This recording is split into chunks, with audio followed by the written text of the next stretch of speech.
Assalamualaikum warahmatullahi wabarakatuh. Selamat pagi peserta didik kelas 8 yang Bapak banggakan.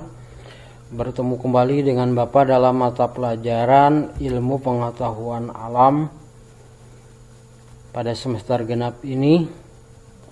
Sebelum kita memulai pembelajaran kali ini, kita buka dulu dengan membaca basmalah. Bismillahirrahmanirrahim.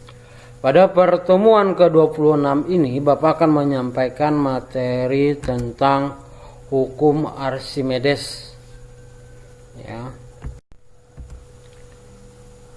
Tujuan pembelajaran adalah yang pertama, peserta didik diharapkan mampu menjelaskan tentang hukum Archimedes. Yang kedua, peserta didik diharapkan mampu menghitung besar gaya Archimedes. Hukum Archimedes. Zat cair mempunyai kemampuan memberikan tekanan pada benda-benda di sekitarnya. Selain itu, zat cair juga mempunyai gaya yang ditujukan ke benda-benda di sekitarnya. Pembahasan tentang hal ini cukup menarik karena melibatkan berbagai peristiwa di sekitar. Nah, salah satu konsep dasar yang melandasi pembahasan ini adalah hukum Archimedes. Nah, tahukah kalian bahwa semua benda yang tercelup di dalam zat cair akan mengalami gaya tekanan ke atas? Gaya ke atas yang diberikan oleh zat cair memungkinkan seseorang mengampung di permukaan air sehingga dapat berenang. Lebih jelasnya, hukum Archimedes berbunyi zat cair akan memberikan gaya angkat terhadap suatu benda yang bernilai sama dengan berat zat cair yang dipindahkan.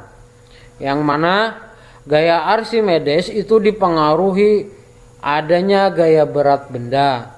Adanya gaya berat mempengaruhi tekanan di sekitarnya. Selain gaya berat, hukum Archimedes akan mempelajari gaya angkat.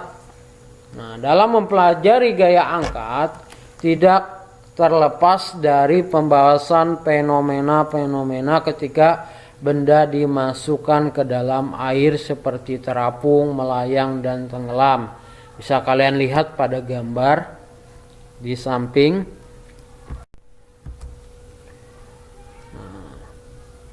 Ya, Bapak akan menjelaskan tentang terapung, melayang, dan tenggelam. Yang pertama adalah terapung.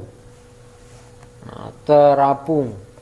Istilah ini digunakan untuk benda dengan sebagian volume benda tercelup dalam zat cair dan sebagian lain di permukaan zat cair. Bisa kalian lihat pada gambar, yang mana sebagian benda bagiannya masih ada di permukaan, sebagiannya tercelup di dalam air. Nah, ketika benda terapung, massa jenis benda itu lebih kecil dibandingkan massa jenis zat cair. Makanya bendanya akan terapung. Ya. Nah, ini bisa kalian coba, misalnya botol mineral itu ya. Nah, kalian tutup, sebelum ditutup diisi air separohnya, ditutup, kalian lempar ke sungai atau air, otomatis bagiannya itu nanti ada yang mengapung, sebagiannya ada yang masuk ke dalam air.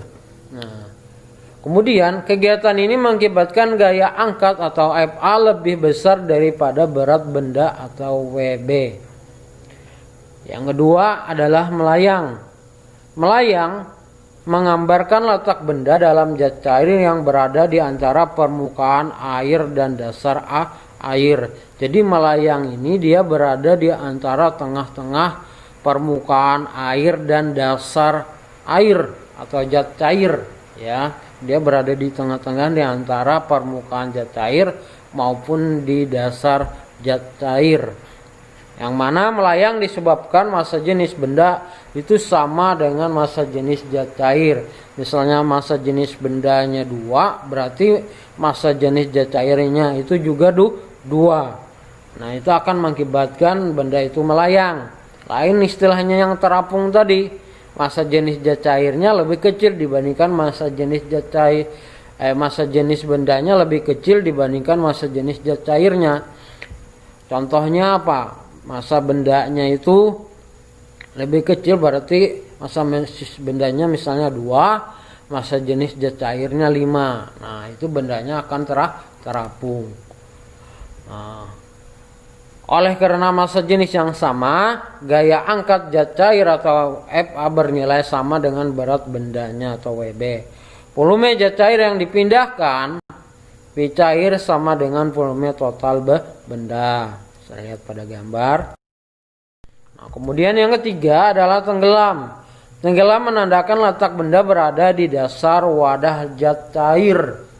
Ya, berada di dasar wadah zat cair.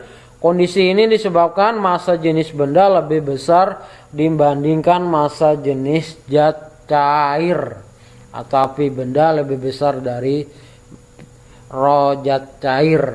Nah, misalnya apa? Bendanya itu beratnya 5 kilo, ya 5 kg per meter kubik, sedangkan massa zat cairnya itu sekitar 2 atau 1. Ya, kemudian dalam keadaan ini gaya apung yang diberikan oleh benda lebih kecil dibandingkan berat benda.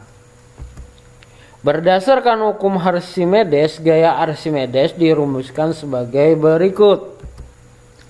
Fa sama dengan rho cair dikali G dikali V air, atau Fa sama dengan W udara dikurang W cair.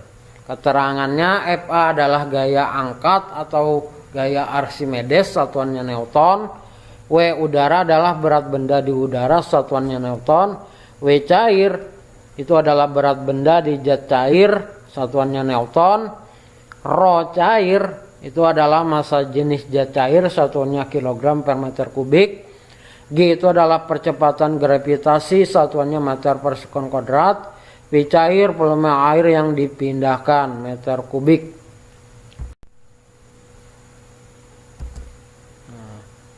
Beberapa penerapan hukum Archimedes dalam kehidupan sehari-hari antara lain sebagai berikut.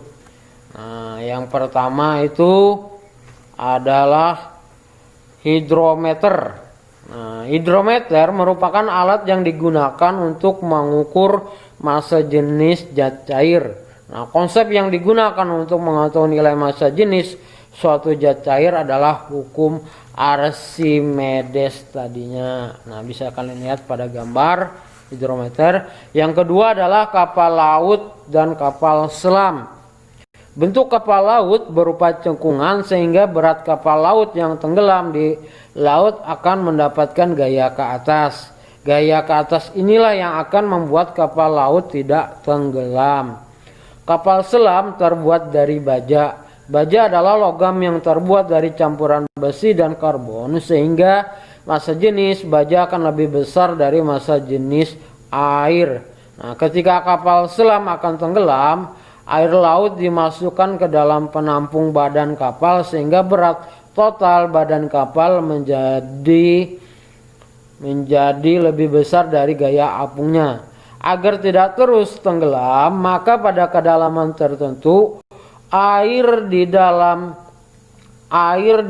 penampung akan dikeluarkan kembali sehingga kapal selam dapat melayang di dalam air. Nah, saat kapal selam akan mengapung, maka air dari penampungan akan dikeluarkan semuanya sehingga gaya apungnya akan lebih besar dari berat totalnya. Nah, inilah konsep dari kapal selam menggunakan yang namanya hukum Archimedes. Yang ketiga adalah jembatan apung atau pontun. Jembatan pontun merupakan jembatan yang terbuat dari drum kosong sebagai alat apungnya dan terdapat jajaran kayu sebagai jalannya. Nah, jembatan pontun dapat ditemui di daerah pelabuhan. Drum kosong berisi udara yang memiliki massa jenis lebih ringan daripada massa jenis air laut, sehingga drum kosong tersebut dapat mengapung di air laut. Nah, pada saat sekarang tidak hanya pakai drum ya, itu yang tradisionalnya. Kalau yang sudah modern itu seperti berbahan plastik ya berbentuk kayak dirigen yang di dalamnya kosong. Nah, lebih jelasnya untuk hukum Archimedes, gambar-gambarnya bisa kalian lihat ya.